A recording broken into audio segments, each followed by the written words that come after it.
আজ 29 অক্টোবর 2025 বিশ্ব পরিবেশ রক্ষণশীল সমিতি তথা জিকো এর পক্ষ থেকে রাজ্যের পঞ্চায়েত এবং গ্রামোন্নয়ন দপ্তরের ভারপ্রাপ্ত মন্ত্রী প্রদীপ কুমার মজুমদার এবং মুখ্য সচিব ডক্টর পি উলগা থানার কাছে পৃথকভাবে একটা স্মারকলিপি পেশ করা হয়।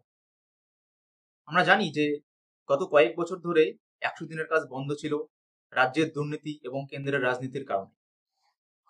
কিছুদিন আগেই রাজ্যের ক্ষেত মজদুর সমিতির করা এক মামলায় হাইকোর্ট রায় দিয়েছিল এবং সম্প্রতি সুপ্রিম কোর্টও রায় দিয়েছে যে দ্রুত পশ্চিমবঙ্গের মধ্যে এই 100 দিনের কাজ শুরু করতে হবে। এমন তো অবস্থায় পশ্চিমবঙ্গে 100 দিনের কাজের নোডাল এজেন্সি হচ্ছে পঞ্চায়েত এবং গ্রামোন্নয়ন দপ্তর এবং মনরেগার আইনের শিডিউল 1 অনুযায়ী সেখানে প্রাকৃতিক সম্পদ এবং পরিবেশ রক্ষার প্রকল্পের ব্যবস্থা রয়েছে।